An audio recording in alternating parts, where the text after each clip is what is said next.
सारे संसार के सच्चे मित्र है वे जो भगवान ब्रह्मा के सिर पर आभूषण है। सर्वचय ब्रह्मा के अभिव्यक्ति थे। वे जिसका सब कुछ बेहद आकर्षक और रहस्यमय है। वे अकेले ऐसे हैं जो अपने भाई बहनों के साथ पूजे जाते हैं। वे अकेले एक मंत्र देवता है जिन्हें प्राचीन काल से ही पूजा जाता है। भारत में मौजूद सभी धर्म और परंपराओं में पूजा जाता है। समझे? आदिवासी उन्हें नीलंबाधव के रूप में पूजते हैं, दावा करते हैं। मतलब हिंदू उन्हें भगवान विष्णु या श्री कृष्ण जी के रूप में मानते हैं और उनका पूजा करते हैं। जैन उन्हें जीनानाथ के रूप में मानते हैं। बौद्ध उन्हें बुद्ध के रूप में मानते हैं। वे है जगत के स्वामी और जगत में सब धर्म उन्हें पूजा करते हैं। उनका नाम है श्री जगन्नाथ देव स्वामी। इसीलिए हम सबको उनका प्रार्थना, उनका पूजा करना चाहिए, क्योंकि वो है तभी सब कुछ है, उनके बिना कुछ नहीं। जय जगन्नाथ देव स्वामी। माता दी। मेरे प्यारे दोस्तों, मैं पूजा स्वागत करती हूँ आप सभी को मेरा ऑफिशियल चैनल पूजा अविनाश के ब्लॉग पे। और आज मैं आप सबके लिए एक स्टोरी लेकर आई हूँ। आज कोई ब्लॉग नहीं है, इसलिए मैं छत पे बैठकर वीडियो बना रही हूँ।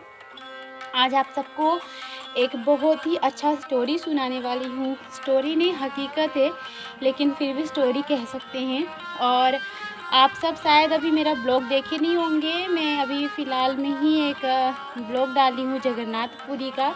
कुछ दिन पहले जगन्नाथपुरी गई थी बाबा से दर्शन करने के लिए, उसी का एक ब्लॉग डाली हूँ। हो सके तो आप सब जाकर मेरा वो ब्लॉग देख लीजिएगा। और आज खास करके मैं इसीलिए आई हूँ क्योंकि आप सबको एक कहानी सुनाना है जगन्नाथ देव के बारे में ही। तो इसीलिए मैं छत पे बैठी हूँ और आप सबसे आई हूँ बात करने। तो आज का जो स्टोरी है बहुत ही मज़ेदार, और आप सब भी सुनेंगे तो शायद आप सबको अच्छा लगेगा। मन में थोड़ा सा ना, मतलब कि खुशी एक आएगी। कहते हैं कलयुग में ईश्वर नहीं दिखते हैं, वो बात तो सही है, लेकिन ईश्वर है वो बात भी मानना पड़ेगा।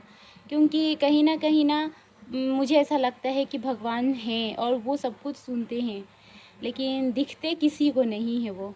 तो इसी के बारे में बताती हूँ आप सबको। आप लोग देखे होंगे, हम लोग कभी भी कुछ भगवान जी से मांगते हैं तो वो आहिस्ता आहिस्ता जाकर पूरा होता ही है ना। फिर हम लोग भगवान का मंदिर जाते हैं। जब हम लोगों को मनोकामना पूरा होता है तो उनको धन्यवाद करने के लिए हम लोग मंदिर जाते हैं। हम लोगों के साथ कुछ बुरा होता है फिर भी हम लोग सब बात भगवान को बताते हैं। पता है क्यों? क्योंकि ये जो आत्मा है ना, वो खुद ही कहता है कि ईश्वर है। भले हम लोगों को शरीर, हम लोगों को मुंह, हम लोगों को मन ना बोले, लेकिन जो आत्मा है वो मानता है कि ईश्वर है। इसीलिए ईश्वर है और हम लोगों को यकीन करना पड़ेगा। आप सबको मैं पहले बताना चाहूँगी, जब मैं इस बार जगन्नाथ देव का मंदिर गई थी तो बहुत भीड़ था। मैं बस उनका नाम लेते जा रही थी। मैं उनको देखने के लिए ना तरफ गई थी पूरा। वहाँ पे इतना भीड़ था, दिख नहीं पा रही थी, और सब हाथ उठाकर ऐसा करके जा रहे थे ना, तो उससे और भी नहीं देख पा रही थी मैं, इतना भीड़ था। मेरी बुलबुल भी गई, वो भी बहुत रो रही थी। लेकिन बस मैं भगवान से प्रार्थना कर रही थी कि ईश्वर आपका बस एक झलक मिल जाए। अगर आप अपना दरवाज़ा पे हम लोगों को बुलाए हैं दर्शन करने के लिए, तो बस आपको एक बार देख ले, फिर ये आँख को भी थोड़ा सा संतुष्टि हो जाएगा। और सच में बताएं तो मेरे हस्बैंड मुझे गोद में उठाकर और फिर मुझे दिखाएं। जैसे ही मैं उनको देखी, आप लोगों को क्या बताऊं मैं, कैसा फील हुआ उस समय, आप लोगों को नहीं बता सकती मैं ये फीलिंग्स। भगवान जी को देखी ना, ऐसा लगा कि एक इंसान हम लोगों का जैसा, और धोती पहनकर, पीला कलर का धोती पहनकर, और वो खड़े होकर और सबको देख रहे हैं। उस दिन ऐसा महसूस हुआ ना कि ना दुनिया में जितने भी लोग रहते हैं ना, वो कुछ नहीं है। हम लोग एक चींटी का बराबर है। जो चींटी चलता है ना नीचे ज़मीन पे, उसी के जैसे हम लोग हैं। क्योंकि वहाँ पे जब भीड़ देखी मैं, वहाँ पे बहुत अमीर लोग भी थे, बहुत गरीब लोग भी थे, लेकिन बाबा का दरबार में सब इक्वल थे उस दिन। ये मुझे महसूस हुआ। एक राजा है जो अपना दरवाज़ा पे खड़ा है, जो अपना अंदर घर में है, और उन्हीं से सब दुनिया मिलने जा रही है, सब दुनिया मिलने जा रही है। उस दिन मुझे ना देख कर ना बहुत अजीब सा फील हुआ। फिर उस दिन ना मुझे ऐसा लगा कि ये दुनिया कुछ नहीं है, सब एक कठपुतली है। मतलब कि जो कुछ अच्छा किया है इंसान अपने लाइफ में, वो ज़रूर ईश्वर से मिल लेते हैं। नहीं तो कई लोग ऐसे नहीं जा पाए, कई लोग तो गए हैं, लेकिन कई लोग उस पास में रहकर बाबा से दर्शन नहीं कर पाए। ये तो बाबा का ही तो शक्ति है ना। तो मैं बस इतना ही मानती हूँ कि वो है, और बस दिखते नहीं हैं क्योंकि हम लोगों का जो आँख है, पापी आँख, वो उनको सहन नहीं कर पाएगा, इसीलिए वो दिखते नहीं। जैसे हम लोग सूरज को नहीं देख पाते हैं, उसी तरह हम लोग ईश्वर का रोशनी को भी नहीं देख पाते हैं। कहते हैं जो दीप जलाते हैं हम लोग ना, वो दीप का जो ज्योत होता है, वो ज्योत ही एक आत्मा है। और हम लोग वो दीप का ज्योत को छू नहीं सकते क्योंकि उंगली जल जाएगी ना, इसीलिए।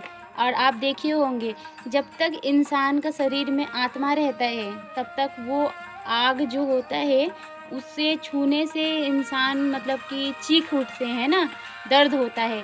लेकिन जब इंसान के शरीर से आत्मा चला जाता है, फिर उसको जला दो, वो नहीं उठेगा चीखे, उसका कभी आवाज़ भी नहीं निकलेगा। पता है क्यों?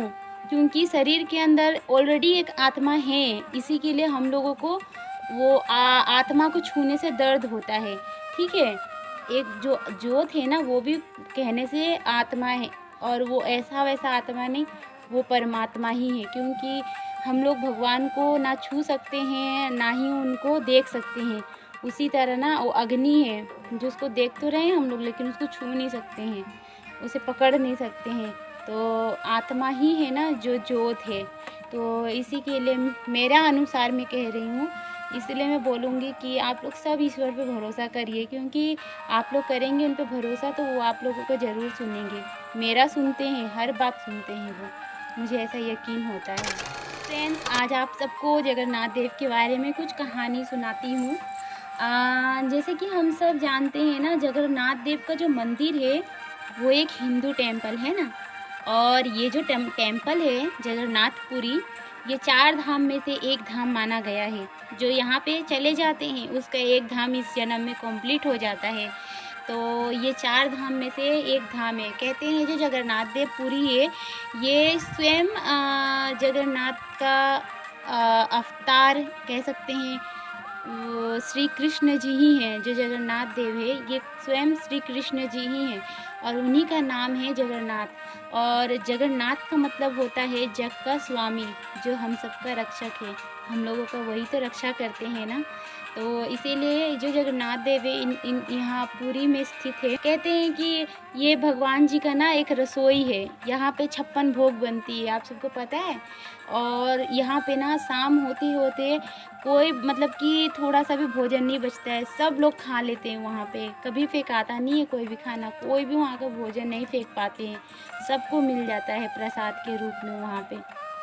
और मंदिर के अंदर जाते ही ना, मतलब कि क्या बताऊँ मैं आप सबको, एक अलग सा ना शरीर में वाइब्रेशन होता है। इसके बारे में बताऊँगी तो मैं जैसे ही उनका दरवाज़ा पे गई ना, बाबा का दरवाज़ा पे गई, वहाँ पे पहले पैर धुलने के लिए अंदर से पानी आता है, पैर धुली। फिर जब जैसे ही मंदिर के अंदर गई, बाहर जितना भी शोर आ रहा था, अंदर घुसते ही ना पूरा शोर एकदम शांत हो गया। बाहर इतना गर्मी था, अंदर घुसते ही ऐसा लग रहा था ना कि ना हम लोग ना एसी वाला ना कोई रूम में आ गए, इस टाइप का ठंडक था अंदर में। बड़ा बड़ा पत्थर का ना मंदिर बना हुआ था, और मतलब इतना सुकून था वहाँ पे। बाहर तो लोग मतलब कि मॉडर्न टाइप के दिख रहे थे, लेकिन जब मंदिर के अंदर गए ना, सब लोग ना मुझे पुराना ज़माना वाला लग रहे थे।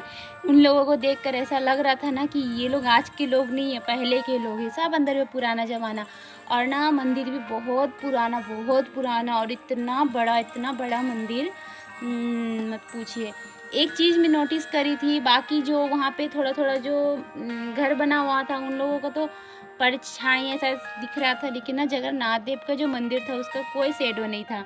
और वो जो ऊपर में उनका ध्वज है ना, क्या कहते हैं, जगन्नाथ देव का सुदर्शन चक्र जो हाथ में रहता था, उसको मैं देखी। वो कोई भी कोना से देख रही थी ना, तो बस दिख रहा था कि मुझे देख रहे हैं वो, इस टाइप का था ऊपर में, पता है। और ऊपर में बहुत ज़्यादा तिरंगा लगा हुआ था बाबा का। और पता है एक और चीज़ मैं नोटिस करी थी, जैसे कि हवा ऐसे बह रही है ना, इस साइड बह रही है, तो पेड़-पौधा भी ऐसे जा रहे हैं, उन लोगों का पत्ता इस साइड ही जा रहे हैं ना। और जो तिरंगा था ना, उसको मैं देखी वो ऐसे-ऐसे नहीं हो रहा, बस ऐसे-ऐसे फरफरा रहा था, वो ना इधर जा रहा, ना इधर जा रहा। तो वहाँ पे मैं ना एक चीज़ देखी थी, ये चीज़ देखकर मुझे थोड़ा-सा मतलब कि लगा हाँ, ये कुछ रहस्य है, सही बोलते थे सब लोग। वहाँ पे एक भोजन भ मतलब कि जहाँ पे भोजन बनता है ना, भोजन भंडार, वहीं पे गई थी। वहाँ पे इतना अच्छा खुशबू आ रहा था खाने का, मैं तो सोची थी खाऊँगी। मैं इनको बोली भी कि चलिए कुछ खा लेते हैं, लेकिन फिर बहुत धूप था और फिर मेरी बेटी भी रो रही थी, इसलिए मैं कुछ खा नहीं पाई थी वहाँ से। बस प्रसादी ली और फिर लेकर अंदर बहुत ज़्यादा घूमी। वहाँ पे ना आप सबको पता है, माता लक्ष्मी का एक मंदिर था। माता लक्ष्मी का मंदिर मतलब कि यहाँ से बाहर से मैं देखी थी, पीछे वाला दरवाज़े से।